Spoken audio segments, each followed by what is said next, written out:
this is a topic that we've talked about before, Okay. but Matt asked a sort of involved question about demoitis, and the question was Oh, essentially, nice. how do I talk an artist out of demoitis? And I wanted to, You can't. well, you can't, and there are certainly situations where somebody is attached irrationally to something that was done early on, but also I think for the most part, demoitis is the wrong word to use because it implies that somebody's wrong about something. But if an artist is attached to something, it's your job as the producer, collaborator, mixer, whatever, to figure out what it is that is emotionally resonating with them and help Yes. achieve that.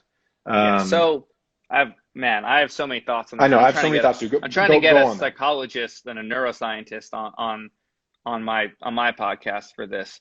Um, because someone's got to talk about audio memory. Someone's got to tell us what's actually happening and the adverse feelings towards change from something you've lived with for X amount of time, right? So like the Frank Ocean version of this is there's no bounces, right? Frank doesn't do any bounces until it's time. He doesn't show the team, he doesn't show managers and anybody until the Interesting. time where it's like to him it's done.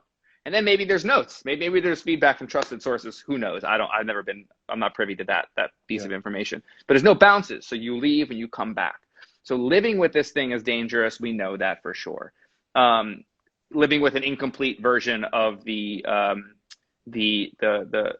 incomplete concept of what we're shooting for, right? So a first day demo where a limiter is strapped on the end and all the energy. Like we've talked about this in episode 1, 2, 3, 4, 5, 6, 7 on Live with Matt People Rad. have Go back. put a limiter on the And day one bounce, so to try to make it more exciting, but then yeah, you're stuck with this but what thing. you're saying is very valuable is but there is a vibe that everybody agreed on that is correct, right? So a lot of mixers have never been in the room when that's happened, right? So I come from the vantage point of having had a publishing deal and been in hundreds of rooms with many different producers and writers and done it myself. Done the clamp down to get it to be loud because that's what I thought I was supposed to do. My engineer brain would always tell me not to, but I tried to, limit myself, right?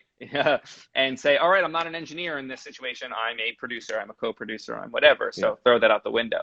But demoitis is definitely a thing. There is definitely a memory that then comes into play that if you don't listen, first of all, multiple times or completely down multiple times, you're not going to understand the affected change that the new record or new version of the mix is trying to present. So my argument, outside of fists, like Kid Cutler is saying, to show change would be to present another way. But in that way, be very sensitive to the energy, to the vibe. In fact, go so far to where that vibe is, but maybe it has to be quieter, or maybe it has to be warmer, but still maintain more of the energy that they liked. And at some point, they're going to recognize, this is from experience, by the way, they're going to actually wind up pulling you further back from where they have, because they've now been presented with a version of what they had with more subtlety, more nuance, more openness to what they even put in their record, that they're going to crave more of it because they forgot that was there. And the only way to do that is to loosen it up. It's to unmix it. Yeah. I always like Spider and Roy are super into this, like unmixed at the gift shop. Like my version of mixing is unmixing, loosening it up, showcasing things that you didn't even know were there. And then there's collaboration, right? You might nail it on the first pass because you got it right, but that opens the door to, oh, that's sick. Forgot that was there. What if we do this now? What if we actually make it even quieter, because now we can get more low end or more low mids and more warmth, or now we're missing some of the brightness, but I love where you reoriented things into the mid range where there's music, but let's go a little bit brighter now. And then if I took it too far down warm, that's great. Now I have headroom to bring it closer to where they had it, right? So there's this give and take.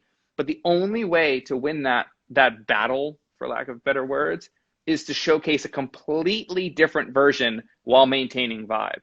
It can't be just a little bit different, because then it's not an improvement. And it could be, and someone could be open enough ears to Interesting. think like, okay, all right, it's like 5% better, but I'm looking for 20 to 100% better. I'm looking for bigger improvements. And the only way to do that is to kind of reinvent the wheel while listening and maintaining. Interesting. So Yeah. the technique to do that is constantly referencing the rough mix. Well, I was going to say, you have to constantly come back to that. yeah, you You have a can't forget very, it when you're mixing. that the way you answered it obviously speaks from a lot of experience, which I like. And I like how the fundamental is, again, understanding what it is that they're loving about the initial version, Yeah. because ultimately that's what you need to do. Because there, Yeah. if everybody does their job correctly, they're gonna sing that song and perform that song for a couple of decades, and Yes. you're gonna work on 1,000 other songs, because Yes. ultimately it's their project. So getting Yes. to the emotional core of what it is they're excited about, you have to service that at all times. Yes. Which is, you and I and record makers who are not artists in the recording artist sense, have ego and have opinions, but ultimately we have to remember that our job is in service of the music that someone else is responsible for, hopefully for decades. Yes. But And now on that note, two threads to pull on, because that's really important that you brought it back to that. We're supposed to understand taste. That's our job. yep, yep, So we're supposed to service the song, but also fight for the record too, right? So there is yes, that bit where yes, communication and words come in that say, no, but you were going for this thing, right? Question mm, it, bring it up, whether it's an email or over FaceTime or whatever. Oh, yeah, I was. Okay, well, let me go further there then, right? There's communication involved. And the other, and if we're lucky, we just nail it because we understand it. And then the person writes back, oh shit, you really turned it into this thing I was going for. yeah, That's like the woo. We were aligned. There was no words, and we just like got it. That happens a lot when you're with a producer that you trust and understand their taste. And the other thing that's really important is to say the only way to understand vibe and energy and what people were looking for when they sent that rough mix or did that rough mix is to have been in the room at some point with someone doing a rough mix with an artist that's over their shoulder, that has a very specific thing in mind, that the producer or engineer, or whatever role they're playing at the time, doesn't really know how to do, but they're doing it mm, to the best that they can to appease the artist and the other writers or whoever's in the room at the moment to get it across the line, hoping, looking for a mixer that they send it off for them to do it the right way, or like, do your thing. When I'm told that, I'm like, you don't want me to do my thing. You want me to you want me to do the thing that brings out the thing that you guys did, well, right? that's what But you do. That's your thing. that's my thing. Yeah, yeah. Yeah, But that's not very everybody's meta. thing, though, Sorry. right? Yeah, yeah. No, it's totally true. That's what I was saying without saying it. You Yeah, just said it. But what's important is get in the room. Ask a producer to go, like that you're homies with, you're mixing for. Get in the room and understand what that's like. It's very specific. It's like writing music and you've never played music live. It's mm, the epitome of connection to the fans, right? Like you have to play the records to go back to the room as a producer to know what a bass line feels like later in the club.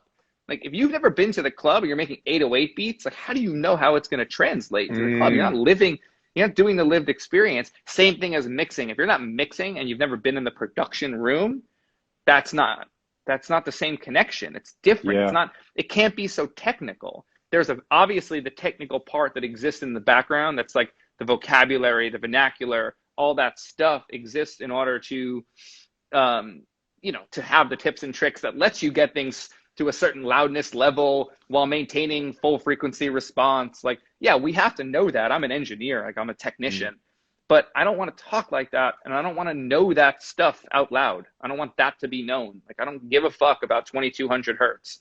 Like, I just don't care. It's very important to care about that when the move needs to be made, but you don't learn that by watching the creative process in the room. And that's how you learn how to mix records and maintain vibe.